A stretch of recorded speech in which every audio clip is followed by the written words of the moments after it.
Hello दोस्तों। तो अभी हम जो पढ़ने जा रहे हैं वो है हमारा आईआर इंटरनेशनल रिलेशन का पार्ट 3। ठीक है, पार्ट 1 2.1 और 2.2 हम पढ़ चुके हैं। यह है 2.3। तो देखते हैं टॉपिक क्या है हमारा। पहला टॉपिक है भारतीय अंटार्कटिका विधेयक 2022। ठीक है, तो हाल ही में जो है ये केंद्र सरकार ने पास किया लोकसभा में। तो ऐसा किया क्यों गया है? क्योंकि अंटार्कटिका के संदर्भ में भारत का कोई भी कानून, घरेलू कानून नहीं था वहाँ पे। ठीक है, इसकी वजह से इसको जो है पहला कानून, घरेलू कानून ये पास किया गया है। अब देख लेते हैं अंटार्कटिका के बारे में। देख लेते हैं तो ये विश्व का पांचवा सबसे बड़ा, सबसे दक्षिणी, साउथ पोल पे देखिए यहाँ फिगर में आप देख सकते हैं साउथ पोल यहाँ पे ये पूरा है। ठीक है, उसके अलावा क्या है, सबसे शुष्क वायु में सबसे कम तापमान वाला, सबसे बर्फीला क्या है, महाद्वीप है। विश्व का सबसे ऊंचा महाद्वीप भी यही है। इसकी हाइट जो है MSL जो मीन सी लेवल होता है उससे 2200 मीटर की ऊंचाई पर है। ठीक है, उसके अलावा इसकी जो ठंडी मरुस्थलीय जलवायु, इसके कारण केवल शीत सहनशील जो भूपादप होते हैं, जो सर्दी को सह सकते हैं भूपादप, ऐसे भूपादप और पादप समाज जीव ही पाए जाते हैं यहाँ पर। ठीक है, उसके अलावा इसके अंतर्गत दो सक्रिय ज्वालामुखी हैं जिनके नाम क्या है, माउंट एरेबस और डिसेप्शन, ये इनके नाम है। ठीक है, अब देखिए विधेयक की आवश्यकता क्यों हुई। तो अंटार्कटिका में बढ़ती भारत की गतिविधियाँ, उसकी वजह से हमें जो है एक विधेयक चाहिए जो क्या कर सके, इन क्षेत्रों में हो रही जितनी भी गतिविधियां हैं उनको नियंत्रित कर सके। उसके अलावा संप्रभु नियमों एवं विनियमों की आवश्यकता, क्योंकि भारत के जो अंटार्कटिका है उसमें भारत का कोई भी घरेलू कानून नहीं है। ठीक है, इसकी वजह से जो अंतर्राष्ट्रीय कानून है ना, उसके द्वारा जो भारत के अभियान होते हैं वहाँ पे उनको परिसीमित किया जाता है। ठीक है, उनको कहीं ना कहीं लिमिटेशन उनको किया जाता है। अंटार्कटिका संधि के प्रवर्तन हेतु, तो इसके अंतर्गत जो भारत अंटार्कटिका संधि 1959 में जो है एक हस्ताक्षरकर्ता देश है।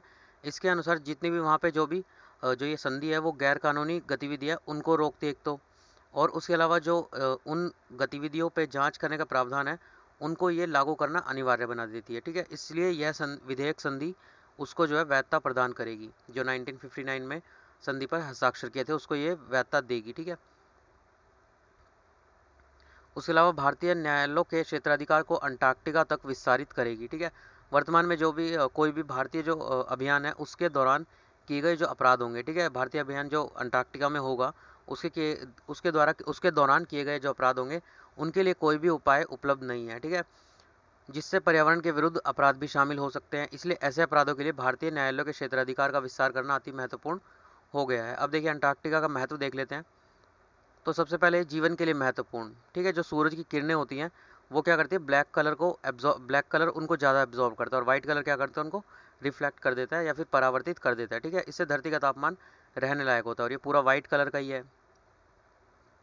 उसके अलावा समुद्री खाद्य श्रृंखला, पोषक तत्वों से भरपूर जल में जो है छोटे पल्लवक उनको फूलने फलने का मौका मिलता है। यह पल्लवक खाद्य श्रृंखला का आधार होते हैं। उसके अलावा जैव बायोडाइवर्सिटी, जैव विविधता, इससे विश्व के समुद्री जीव जैसे कि वेल, डॉल्फिन, पेंगुइन, इनको जो है हेल्प होती है। उसके अलावा प्राकृतिक प्रयोगशाला, मतलब यहाँ पे भारत की भी जैसे प्रयोगशाला है, तो इससे हमें वैश्विक जलवायु परिवर्तन को समझने में मदद मिलेगी। साथ ही अंटार्कटिका में मौजूद जो बर्फ़ है उसकी मोटी चादर में दबा अनोखा खजाना हमें बताता है कि हमारे ग्रह की जलवायु लाखों साल पहले कैसी रही होगी। मतलब वहाँ पे मानवीय हस्तक्षेप कम है, इसकी वजह से हम वहाँ पे लाखों साल पहले जो हमारी स्थिति रही होगी उसका जांच कर पाएंगे। उसके अलावा मनोरंजन के लिए भी यूज़ कर सकते हैं। यह विशाल सुदूर दूसरी दुनिया की तरह है और कल्पना से कहीं अधिक सुंदर भी है। ठीक है, विधेयक के मुख्य अगर प्रावधान देखें तो सबसे पहले प्रासंगिकता, मतलब ये लागू किन पर होगा, तो जितने भी भारतीय अभियान वहाँ पे होंगे उसमें कोई भी अगर शामिल होगा, चाहे वो भारतीय हो या विदेशी हो, उन पर लागू होंगे। कोई भी जहाज या विमान है इन सभी पर जो है लागू होंगे। ठीक है, उसके अलावा एक समिति की स्थापना की गई है जिसमें जो केंद्र सरकार है उसके 10 सदस्य होंगे, 2 विशेषज्ञ होंगे। इसके साथ ही जो हमारा पृथ्वी विज्ञान मंत्रालय उसके सचिव की अध्यक्षता में अंटार्कटिका अभिशासन एवं पर्यावरण संरक्षण किया जाएगा। ठीक है, अब देखिए इन समितियों के कार्य क्या होंगे, ये वहाँ पर मतलब करेगी क्या, बना तो दी समिति, अभी करेगी क्या। तो सबसे पहले एक तो परमिट प्रदान करेगी। वहाँ पे मान लीजिए कोई खनन कर रहा है, ये नीचे हम देखेंगे कि मतलब वहाँ पे क्या क्या कार्य होंगे। ठीक है, तो कोई भी अगर खनन वगैरह कोई भी करता है तो उसके लिए परमिट दिया जाएगा समिति के द्वारा। अंटार्कटिका के पर्यावरण की सुरक्षा के लिए प्रासंगिक अंतर्राष्ट्रीय कानूनों को लागू करा जाएगा और उनका अनुपालन सुनिश्चित किया जाए, ये भी समिति ध्यान रखेगी। ठीक है, संधि जो है सम्मेलन और प्रोटोकॉल के लिए पक्षकारों द्वारा प्रदान की गई प्रासंगिक जानकारी प्राप्त करेगी और उसकी समीक्षा भी करेगी। ठीक है, जो अंतर्राष्ट्रीय जो कानून है उनसे जो हमें जो मतलब डाटा मिलेगा उसका समीक्षा करेगी और उन्हें कलेक्ट करेगी।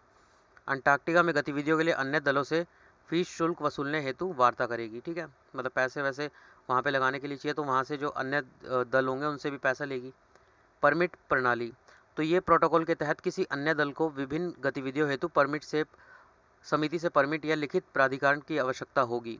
ठीक है, क्या क्या कार्य जिसके लिए आपको परमिट चाहिए? अंटार्कटिका में प्रवेश करना, वहाँ अगर आप रहने जा रहे हैं तो भी। उसके अलावा खनिज संसाधनों के लिए अगर कोई ड्रिलिंग वहाँ पे खुदाई कर रहा है, ड्रेजिंग कर रहा है, उत्खनन कर रहा है, जैसी खनिज संसाधन गतिविधियाँ करना, अथवा खनिज संसाधनों के नमूने एकत्र कोई कर रहा है। अंटार्कटिका में गैर देशज पशु जो होते हैं और पादप होते हैं या सूक्ष्म जीव होते हैं, उनका अगर आप अध्ययन कर रहे हैं, ठीक है, वहाँ के जो पशु जीव जंतु हैं उनके अध्ययन के लिए भी परमिट चाहिए। अंटार्कटिका से जैविक नमूने या किसी अन्य नमूने को हटाना, इसके लिए भी परमिट चाहिए। देशी प्रजातियों की क्षति पहुँचाने वाली गतिविधियों को करना, अंटार्कटिका या समुद्र में अपशिष्ट को छोड़ना, सब चीज़ों के लिए क्या चाहिए? परमिट। उसके अलावा देखिए अंटार्कटिका के लिए में जो है भारत के अन्य प्रयास देखें तो इसमें एक संधि थी जिसका नाम क्या है? अंटार्कटिका संधि के लिए पर्यावरण संरक्षण संबंधी प्रोटोकॉल। ठीक है, इसको जो है भारत में 1998 में लागू किया गया था। भारतीय जो कॉमनैप है, राष्ट्रीय अंटार्कटिका कार्यक्रम के प्रबंधकों की परिषद, और अंटार्कटिका अनुसंधान की वैज्ञानिक समिति और अंटार्कटिका समुद्री जीव संपदा के संरक्षण संबंधी इनका भी सदस्य है। इन तीनों का ही स्कार, CCA, MLR और कॉमनैप, इन तीनों का ही भारत क्या है? सदस्य भी है। भारत के अनुसंधान केंद्र वहाँ पर है शिव माचेर हिल्स में मैत्री, लारसेमेन हिल्स में भारती, ये सब जो है वहाँ पे हमारे अनुसंधान केंद्र हैं। ठीक है, जो कि वर्ष 1984 में स्थापित दक्षिणी गंगोत्री प्रथम भारतीय स्टेशन था वहाँ पे। ठीक है, नाम क्या था? दक्षिण गंगोत्री। भारत के अंटार्कटिका गतिविधियों को वर्तमान में पृथ्वी विज्ञान मंत्रालय, ठीक है, याद रखिएगा वहाँ पे जो अंटार्कटिका गतिविधि है तो पृथ्वी विज्ञान मंत्रालय को आवंटित बजट द्वारा वित्त पोषित दिया जाता है, पैसे वगैरह इसके द्वारा दिए जाते हैं। ठीक है, अंटार्कटिका संधि के बारे में देख लेते थोड़ा सा और। तो इस संधि पर जो है 1959 में हस्ताक्षर किए गए थे, जैसा कि ऊपर हमने पढ़ा। इस समय जो है 12 प्रारंभिक सदस्यों द्वारा अनुसमर्थन के पश्चात 1961 में इसको लागू किया गया था। ठीक है, ये कौन से देश थे जिन्होंने समर्थन किया था? 12 प्रारंभिक सदस्य, Argentina, Australia, Belgium, Chile, France, Japan, New Zealand, Norway, दक्षिण अफ्रीकी संघ, जो कि रशिया, USSR पहले जो था, UK और संयुक्त राज्य अमेरिका। पक्षकार देशों की बात करें तो वर्तमान में 54 देशों ने इस संधि को स्वीकार किया है। 1983 में भारत इस संधि में शामिल हुआ था और जल्द ही उसे सलाहकार का दर्जा भी प्राप्त हो गया था। इसके पर्पज़ क्या है संधि के? अटलांटिक संधि के, तो अंटार्कटिका का विसैन्यीकरण करना और इसे परमाणु परीक्षण एवं रेडियो धर्मी कचरे के निपटान से मुक्त क्षेत्र के रूप में स्थापित करना। मतलब ये ना हो कि वहाँ पे कोई अपना परमाणु टेस्ट कर रहा है, ठीक है, इस टाइप के जो कचरे होंगे उनको मतलब वहाँ से मुक्त क्षेत्र करना, एवं यह सुनिश्चित करना कि इसका उपयोग केवल शांतिपूर्ण उद्देश्यों के लिए किया जाएगा। उसके अलावा अंटार्कटिका में अंतर्राष्ट्रीय वैज्ञानिक सहयोग को बढ़ावा देना, क्षेत्रीय संप्रभुता पर विवादों को दूर रखने हेतु। उसके बाद जो ये संधि है उसने पक्षकारों ने 3 अंतर्राष्ट्रीय समझौतों पर भी बातचीत की है। ये 3 नीचे जो दे रखे हैं, ये समझौते अंटार्कटिका में गतिविधियों को नियंत्रित करते हैं, जिन्हें सामूहिक रूप से अटलांटिका संधि प्रणाली के रूप में जाना जाता है। कौन सी है? 1972 की अंटार्कटिका सीलों के संरक्षण के लिए कन्वेंशन। ठीक है, 1980 में अंटार्कटिका समुद्री जीवन संसाधनों के संरक्षण पर कन्वेंशन। 1991 में अंटार्कटिका संधि के लिए पर्यावरण संरक्षण पर प्रोटोकॉल। ठीक है, निश्चित गतिविधियाँ वहाँ पर क्या है? पहली गतिविधि कौन सी है? तो परमाणु विस्फोट, रेडियो एक्टिव अपशिष्ट, इनका जो है निपटान किया जाएगा। नॉन स्टेराइल मृदा को इस क्षेत्र में लाया जाएगा। विनिर्दिष्ट पदार्थों और उत्पादों को इस क्षेत्र से में लाना। अंटार्कटिका में जो समुद्री पर्यावरण है उसके लिए हानिकारक अपशिष्ट, प्लास्टिक या अन्य पदार्थों का निपटान करना। किसी ऐतिहासिक स्थल या स्मारक के किसी हिस्से को क्षति पहुंचाना, नष्ट करना या हटाना। ठीक है, ये निश्चित गतिविधियाँ वहाँ की, मतलब ये वहाँ पे आप नहीं कर सकते। कब्जा, बिक्री या बिक्री के लिए पेशकश, व्यापार, परिवहन, स्थानांतरण या कुछ भी ऐसा भेजना जो अधिनियम के प्रावधानों का उल्लंघन करके प्राप्त किया गया हो। इसका उल्लंघन करने पर कठोर दंड का प्रावधान भी है। ठीक है, मतलब अंतर्राष्ट्रीय मुद्दे हो गए तो कठोर दंड का प्रावधान भी है। अपराध क्या है और उसका दंड क्या है? तो अगर कोई भी वहाँ पर परमाणु विस्फोट का संचालन करता है तो 20 वर्ष का कारावास, जो आजीवन कारावास भी हो सकता है, और कम से कम 50 करोड़ रुपए का जुर्माना। ठीक है, बिना परमिट के अंटार्कटिका में खनिज संसाधनों के लिए ड्रिलिंग, मतलब खुदाई कर रहे हैं आप, ड्रिलिंग कर रहे हैं, या गैर देशज पशुओं या पादपों को आप वहाँ से उठा के अपने देश में ले आए, तो इसके लिए 7 साल का कारावास, 10 लाख रुपए से लेकर 50 लाख रुपए तक का जुर्माना। ठीक है, अब दंडनीय अपराधों की सुनवाई के लिए सत्र जो न्यायालय होगा, इसमें जो है केंद्र सरकार एक या एक से अधिक सत्र न्यायालय को नामित न्यायालय के रूप में अधिसूचित कर सकती है और विधेयक के अंतर्गत दंडनीय अपराध की सुनवाई के लिए इनके क्षेत्राधिकार को विनिर्दिष्ट भी कर सकती है इस केस को, ठीक है। अन्य प्रावधान क्या है, तो अंटार्कटिका जो अनुसंधान है वो कार्य की समृद्धि, अंटार्कटिका पर्यावरण, इनकी सुरक्षा के लिए अंटार्कटिका निधि का गठन करेगा, ठीक है। मतलब जिसमें पैसा उसमें ट्रांसफर मतलब इकट्ठा किया जाएगा अंटार्कटिका की जितनी प्रॉब्लम होगी उनको सुलझाने के लिए। उसके अलावा जो ये समिति होगी उसके माध्यम से क्या होगा, जो अंटार्कटिका समुद्री जीवन संसाधन है उनके संरक्षण के लिए आयोग के सचिवालय में आवेदन करके अंटार्कटिका में जो वाणिज्य मत्स्य है उसके लिए विशेष परमिट प्रदान किया जाएगा। मतलब आप वहाँ पे अगर मछली पकड़ना चाहते हैं तो उसके लिए विशेष परमिट आपको दिया जाएगा, ठीक है। इसका निरीक्षण कौन करेगा, तो केंद्र सरकार द्वारा निरीक्षक के रूप में नामित जो भी अधिकारी होगा उसके द्वारा भारत में निरीक्षण किया जाएगा। साथ ही अंटार्कटिका में जो निरीक्षण करने के लिए एक निरीक्षण दल का भी गठन किया जाएगा। पर्यावरणीय आपातकाल के मामले में संचालक के कर्तव्य एवं दायित्वों को विनिर्दिष्ट किया जाएगा। अपशिष्ट वर्गीकरण प्रणाली, अपशिष्ट प्रबंधन योजना, इनको स्थापित करना, मतलब वहाँ पे जो भी कचरा निकलेगा उनके लिए, ठीक है। अब संबंधित सुर्खियाँ देख लेते हैं। संबंधित सुर्खियाँ क्या है, तो तापमान वृद्धि के कारण जो पूर्वी अटलांटिक है उसमें आइस शेल्फ जो है टूटकर अलग हो रहे हैं, ठीक है। ये टिपिंग पॉइंट्स हैं, इनके बारे में देखेंगे अभी क्या होता है। तो उपग्रह छवियों की व्यापक उपलब्धता के कारण, मतलब व्यापक उपलब्धता इजीली हमें अवेलेबल हो जाता, अब तो फ़ोन में अवेलेबल है।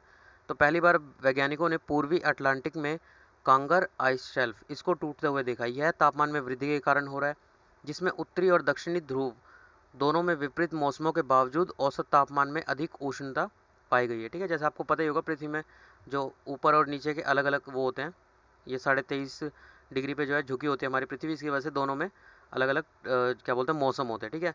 इसके अलावा एक नए शोध से इस बात पर प्रकाश डाला जाता है कि अटलांटिक वर्ष 2060 तक जलवायु टिपिंग जो बिंदु है उस पर पहुंच सकता है। टिपिंग बिंदु क्या होता है क्लाइमेट का, ऐसा बिंदु जहां कोई भी छोटा परिवर्तन पृथ्वी प्रणाली को अचानक या अपरिवर्तनीय परिवर्तन में धकेल सकता है, ठीक है। जैसे कि जैसे हम पानी को बॉईल करते हैं ना 100 डिग्री सेल्सियस तक क्या होता है, पानी नॉर्मल रहता है, 100 डिग्री सेल्सियस पे आती वो उबलना स्टार्ट कर देता है, ठीक है। तो एक ऐसा पॉइंट जहाँ पे अचानक से एकदम से चीज़ में किसी भी चीज़ में परिवर्तन आ जाए वो उसका टिपिंग पॉइंट होता है, ठीक है।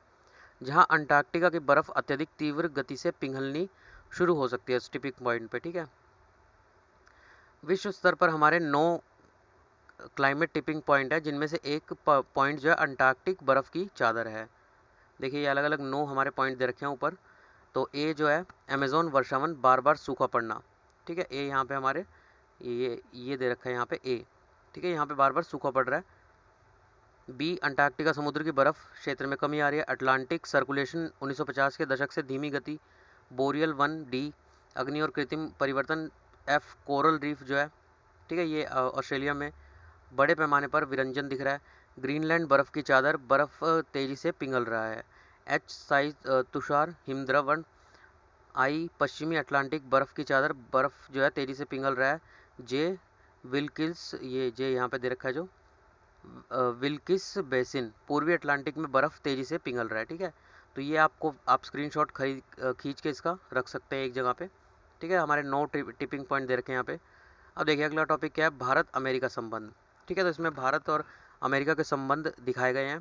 तो दोनों में मतलब क्या कमियां हैं और कहाँ पे जो है अच्छे जा रहे हैं वो सब कुछ दिखाया गया। तो भारत और संयुक्त राज्य अमेरिका के बीच में 2+2 संवाद वाशिंगटन डीसी में आयोजित किया गया था। तो ये 2+2 क्या होता है, ये एक मंत्री स्तरीय संवाद होता है, ठीक है। इसमें मतलब जो मंत्री होते हैं, जैसे कि 2+2 संवाद सामरिक और सुरक्षा मुद्दों पर भारत और उसके सहयोगियों के जो भी विदेशी और रक्षा मंत्री होंगे उनके मध्य एक बैठक होती है, ठीक है। तो इसमें मंत्री स्तरीय संवाद भागीदारों को दोनों पक्षों के राजनीतिक कारकों को ध्यान में रखते हुए एक दूसरे की सामरिक चिंताओं और संवेदनशीलताओं को बेहतर ढंग से समझने और उनकी सराहना करने में सक्षम बनाता है, ठीक है। भारत के 4 प्रमुख सामरिक साझेदार हैं, कौन से अमेरिका, ऑस्ट्रेलिया, जापान और रशिया, ठीक है। इनके साथ जो है 2+2 इनका संवाद होता है भारत का। अन्य संबंधित तथ्य क्या है, तो दोनों पक्ष जो है 2023 में जो IPACC और IPAMS जो कि इंडो पैसिफिक सेना प्रमुख सम्मेलन और इंडो पैसिफिक सेना प्रबंधन संगोष्ठी, इसमें जो है भारत की सह मेजबानी की प्रतीक्षा कर रहे हैं, ठीक है। जो कि 2023 में दोनों ये मीटिंग होनी है। दोनों पक्षों ने जो है अंतर्राष्ट्रीय स्थिति परक जागरूकता पर समझौता ज्ञापन के समापन की भी घोषणा की है और द्विपक्षीय अंतरिक्ष सहयोग जो है उसका विस्तार करने का संकल्प लिया है भारत और अमेरिका ने, ठीक है। दोनों देशों में जो United state agency for international development, इनके द्वारा जो समर्थित जो कोविड-19 लर्निंग एक्सचेंज वर्चुअल प्लेटफॉर्म है, उसके विस्तार के लिए तत्पर है, और ताकि अधिक जनसंख्या समूहों के लिए कार्यक्रमों को शामिल किया जा सके और शहरों एवं स्वास्थ्य अधिकारियों को सर्वोत्तम प्रथाओं को साझा करने की अनुमति प्रदान की जा सके। ठीक है, अभी तक मतलब अंतरिक्ष अंतरिक्ष जो वो है उसका साझा करेंगे, और कोविड-19 दो जो है ये इनके ऊपर चर्चा करेंगे। ठीक है, हम भारत अमेरिका संबंधों के बारे में आप देख लेते हैं। तो जैसा आपको पता ही है, भारत और अमेरिका का क्या है, जो संबंध है उनका अतीत में क्या रहा है, अशांत रहा है। जो भारत की गुट निरपेक्षता की नीति और तत्कालीन सोवियत संघ है उसके साथ, मतलब जो भारत रशिया के संबंध जैसे अच्छे थे, पर अमेरिका के जो है, अमेरिका और पाक का उस समय पे गठबंधन था। ठीक है, तो इसी वजह से जो है बाधाएं थी अतीत में। भारत और यूएसए जो है उसमें मानव प्रयास के लगभग सभी क्षेत्रों को शामिल करते हुए व्यापक वैश्विक रणनीतिक साझेदारी का लाभ उठाते हैं। आज के समय में मतलब ये बात हो रही है। यह साझा लोकतांत्रिक मूल्य कई मुद्दों, उन पर हितों के अभिसरण और लोगों के बीच जीवंत संपर्क से प्रेरित है। ठीक है, यद्यपि जो है जो शीत युद्ध है उसकी समाप्ति के बाद संबंधों में उनमें सुधार हुआ था, और 1998 में जो है सुधार उस समय रुक गया था जब भारत ने परमाणु परीक्षण किया था और अमेरिका ने व्यापक प्रतिबंध लगाए थे। 21वीं सदी की शुरुआत के साथ विभिन्न मुद्दे वाले जो क्षेत्र है उनमें हितों का अभिसरण हुआ, जैसे कि एशिया को किसी एक शक्ति के प्रभुत्व से बचाना, मतलब चाइना को जैसे काउंटर करने के लिए भारत को यूज़, मतलब भारत के साथ अच्छे मित्रता संबंध रखे जा सकते हैं। राज्य प्रायोजित आतंकवाद द्वारा उत्पन्न खतरों को समाप्त करना, सामूहिक विनाश के हथियारों और उनसे संबंधित प्रौद्योगिकी के और अधिक प्रसार को रोकना, ग्लोबल कॉमन्स विशेष रूप से संचार के समुद्री मार्ग आदि की जो है रक्षा करना। ठीक है, भारत और अमेरिका जो है इनके बीच जो वर्तमान है उसमें बढ़े हुए सहयोग के लिए दो प्रमुख कारकों को जिम्मेदार ठहराया गया। कौन से? एक तो कोविड-19 वैश्विक महामारी और एक चीन की कार्रवाई। ठीक है, चाहे वह कोविड-19 महामारी पर घरेलू कार्रवाई हो या इसका अधिक तेजी से बढ़ता हुआ आक्रामक क्षेत्रीय व्यवहार हो चाइना का। ठीक है, तो अब उसके अलावा देखिए हमने थोड़ा सा वो कर लिया, अब इनकी सहभागिता के क्षेत्र देख लेते हैं। व्यापार और आर्थिक संबंध। व्यापार और जो निवेश अमेरिका भारत द्विपक्षीय संबंध है उनका एक प्रमुख पहलू है। वर्ष 2019 में वस्तु और जो सेवाएं हैं उनका द्विपक्षीय व्यापार 146 बिलियन अमेरिकन डॉलर था। ठीक है, 2020 में कुल अमेरिका और वाणिज्य जो अमेरिका और भारत का जो वाणिज्य व्यापार था वो अमेरिका के वाणिज्य व्यापार का लगभग 2% और भारत के वाणिज्य व्यापार का लगभग 12% हुआ था। ठीक है, अब देखिए यहाँ पे इनके रक्षा सहयोग के विकास क्रम पर नज़र डाल लेते हैं।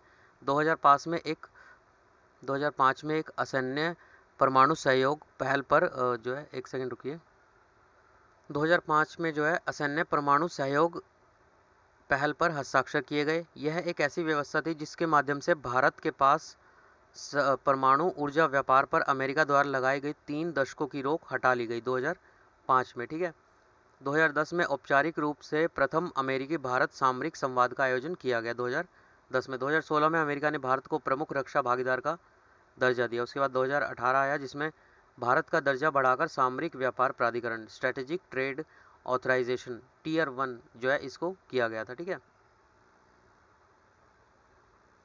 उसके अलावा देखिए जो भारत है वो जो यूएसए है उसका 11वां सबसे बड़ा समग्र वस्तु व्यापार भागीदार भी है। ठीक है, यूएसए जो है भारत का सबसे बड़ा व्यापारिक निर्यात गंतव्य एवं तीसरे सबसे बड़ा व्यापारिक आयात आपूर्तिकर्ता चीन और रशिया के बाद जो है अमेरिका आता है। ठीक है, 2020 से 21, मतलब जो अगर भारत की बात करें तो सबसे ज़्यादा चाइना और रशिया, उसके बाद फिर अमेरिका से व्यापार में शीर्ष पर है। ठीक है, 20 से 21 के दौरान 13.82 बिलियन अमेरिकी डॉलर के अंतर्वाह के साथ अमेरिका ने मॉरिशस को भारत में जो एफडीआई था, प्रत्यक्ष विदेशी निवेश था, उसके इसके अलावा जो अमेरिका है वो भारतीय जो एफडीआई है, फॉरेन डायरेक्ट जो इन्वेस्टमेंट है, उसके शीर्ष 5 निवेश स्थलों में से एक था। कौन? अमेरिका। ठीक है, उसके अलावा देखिए अंतर्राष्ट्रीय सहयोग, तो इसके अंतर्गत भारत और जो यूएसए है उसकी संयुक्त राष्ट्रीय G20 और दक्षिण पूर्वी एशियाई राष्ट्रों का संगठन जो आसियान क्षेत्रीय मंच है, अंतर्राष्ट्रीय मुद्रा कोष, विश्व बैंक और विश्व व्यापार संगठन सहित बहुपक्षीय संगठनों में निकटता से जो है सहयोग करता है। इन सभी मतलब ये कॉमन है दोनों। ठीक है, मार्च 2021 में जो क्वाड है, क्वाड में 4 देश है, भारत, जापान, संयुक्त राज्य अमेरिका और ऑस्ट्रेलिया। इनके नेताओं के पहले शिखर सम्मेलन के दौरान दोनों देशों ने एक स्वतंत्र, खुले और समावेशी हिंद प्रशांत क्षेत्र के लिए अपना साझा दृष्टिकोण जो है दोहराया था। ठीक है, मतलब आप ये कह सकते हैं कहीं ना कहीं जैसे दुश्मन का दुश्मन दोस्त होता है ना, तो वैसे ही चाइना और यूएसए में आपस में बैर रहता है, ठीक है। तो यहाँ पे भारत और चाइना का भी कुछ खास ज़्यादा ठीक ठाक रिलेशन है नहीं, तो इसकी वजह से ये दोनों जो है भारत अमेरिका जो जो दोनों हैं वो दोस्त बन गए, ठीक है। उसके अलावा देखिए जो रक्षा सहयोग है, तो उसमें भारत और अमेरिका जो उनका रक्षा सहयोग है उनके निर्मित नई रूपरेखा पर आधारित है। इसका वर्ष 2015 में 10 वर्षों की अवधि के लिए नवीकरण किया गया था। भारत ने जो है वर्ष 2008 से अब तक अमेरिका से लगभग 21 अरब अमेरिकी डॉलर की रक्षा सामग्री खरीदी है, ठीक है। वर्ष 2016 में भी अमेरिका ने भारत को प्रमुख रक्षा भागीदार के रूप में मान्यता दी थी। दोनों देशों के मध्य कई रक्षा समझौतों पर हस्ताक्षर किए गए, जैसे कि logistic exchange memorandum of association अगस्त 2016 का। उसके अलावा 2018 में community compatibility and security agreement, 2019 में industrial security agreement, basic exchange and corporative agreement 2020, ये सब इनके बीच में रक्षा समझौते हैं, ठीक है। उसके अलावा भी जो युद्ध अभ्यास, वज्र प्रहार, इस टाइप की जो है द्विपक्षीय सैन्य अभ्यास और रक्षा विनियमन दोनों देशों के सैन्य सहयोग को अधिक प्रगाढ़ करने हेतु महत्वपूर्ण पहलू है। दोनों देश वर्तमान में किसी अन्य देश की तुलना में एक दूसरे के साथ अधिक द्विपक्षीय अभ्यास करते हैं, ठीक है। उसके अलावा अनेक एकल सेवा अभ्यास के अतिरिक्त वर्ष 2018-19 में त्रिसेवा अभ्यास, जिसे क्या नाम था, टाइगर ट्रायम्फ, आयोजित किया गया था। उसके अलावा साइंस एंड टेक्नोलॉजी और अंतरिक्ष सहयोग भी है दोनों में।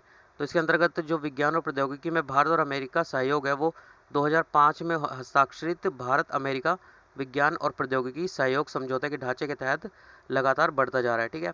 इस समझौते का वर्ष 2019 में 10 साल के लिए नवीकरण किया गया था, ठीक है। 19 में कर दिया, मतलब 29 तक हो गया, ठीक है। असैन्य अंतरिक्ष क्षेत्र, तो इसके अंतर्गत जो पृथ्वी का अवलोकन, उपग्रह नेविगेशन, अंतरिक्ष विज्ञान और अन्वेषण आदि में भारत और अमेरिका के बीच के सहयोग का एक लंबा इतिहास रहा है।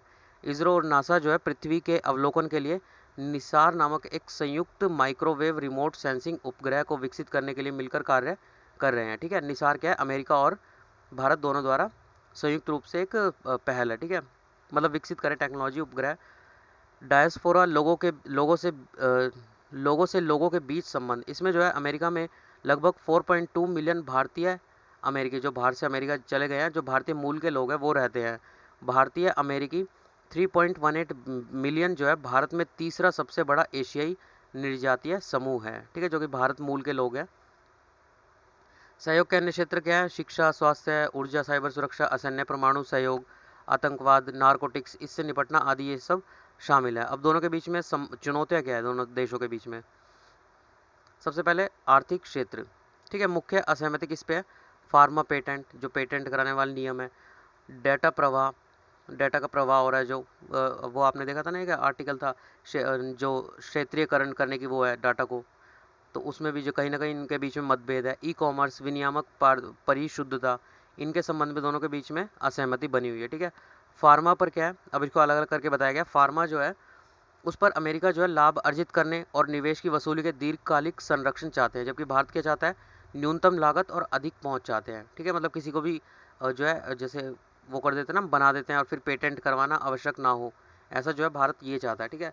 डेटा पर मुख्य जो है मुख्यतः जो यूएसए है वो मूलभूत उपभोक्ता संरक्षण के साथ निजता को संवेदनशीलता के साथ नियंत्रित करता है। वहीं पर जब भारत की बात करते हैं तो भारत संयुक्त राज्य अमेरिका के वर्ष 2021 की स्पेशल 301 रिपोर्ट में जो प्राथमिकता निगरानी सूची है उसमें शामिल रहा था, ठीक है, 2021 में, जिसमें भारत की जो पेटेंट व्यवहार है, जो हमारे इंटेलेक्चुअल प्रॉपर्टीज़ है और पेटेंट करवाने की जो नीति है, वो चोरी दर और व्यापार गोपनीयता, इसको कमज़ोर संरक्षण जैसी चिंताओं का हवाला दिया गया। मतलब ये किसने दिया भारत को, तो अमेरिका ने ये जो है भारत को ये मतलब स्पेशल 301 रिपोर्ट में इस निगरानी में रखा, ठीक है। उसके अलावा ई कॉमर्स प्लेटफॉर्म हेतु भारत के प्रतिबंधात्मक नियम और निवेश के माहौल को प्रभावित करने वाले अन्य मुद्दे कौन से हैं, जैसे कि भारत की जो विनियामक पारदर्शिता और स्थानीयकरण नीतियाँ आदि के कारण निरंतर आ रही जो निवेश बाधाएं हैं उसके बारे में अमेरिका लगातार चिंतित है, ठीक है। प्रशुल्क लगाने के माध्यम से दोनों देश में क्या है, कम तीव्रता वाले व्यापार युद्ध इसमें उलझे हुए हैं, ठीक है। और इस प्रकार से जो व्यापार है उसको प्रतिबंधित कर रहे हैं आपस में।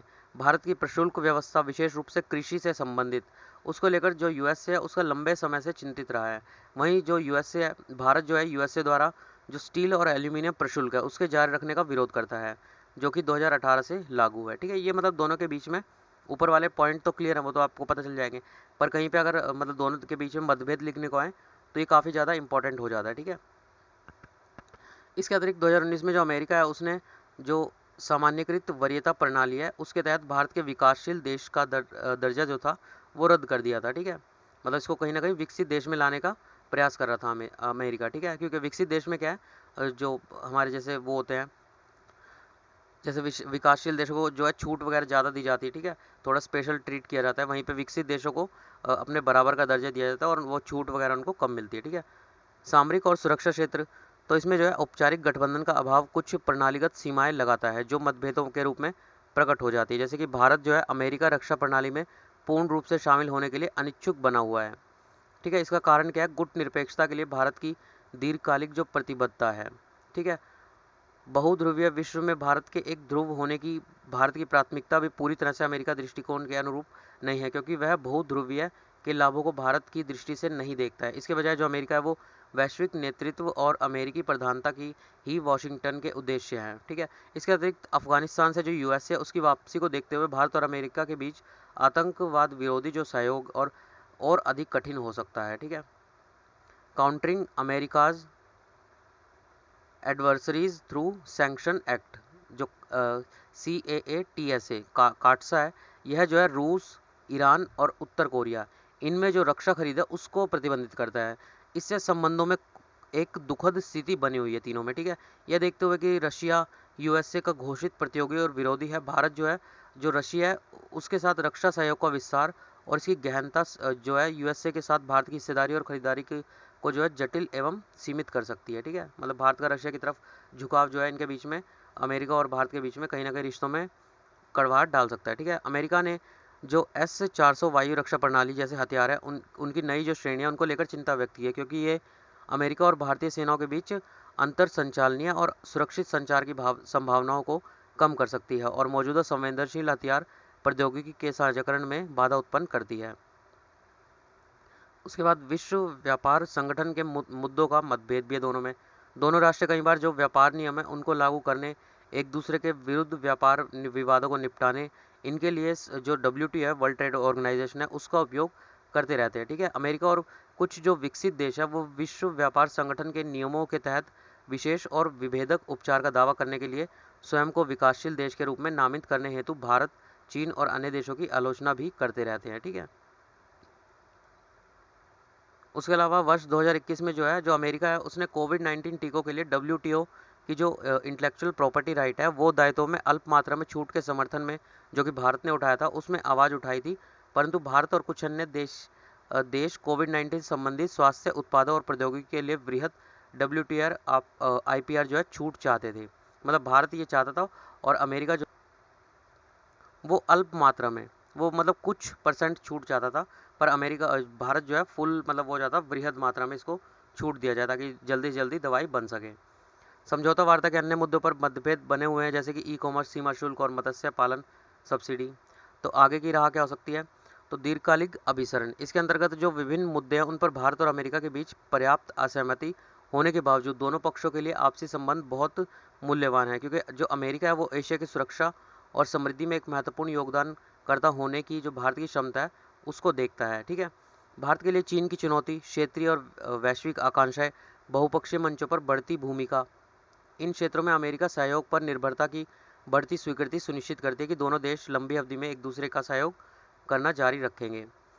चुनौतियों का अवसरों में बदलना, तो वैश्विक वितरण हेतु टीकों के निर्माण में सहायता के लिए भारत के जो फार्मास्यूटिकल उद्योग है उसको क्वाड का समर्थन और भारत में शीघ्र शून्य उत्सर्जन की जो प्रतिबद्धता है उसकी अपनी मांग को टालने के लिए अमेरिका के निर्णय में संभावित कठिन चुनौतियों का सहयोग हेतु अवसरों में बदल सकता है, ठीक है। एक दूसरे को चिंताओं को समझकर मतभेदों को दूर करना, यह तब देखा गया जब अमेरिका ने जो ईरान है उस पर अपने व्यापक प्रतिबंधों से चाबहार जो बंदरगाह था उसको कुछ अपवादों की अनुमति दी, ठीक है। मतलब चाबहार जो भारत डेवलप कर रहा है बंदरगाह, तो उसमें जो है कुछ जो अमेरिका उसने छूट दी यहाँ पे।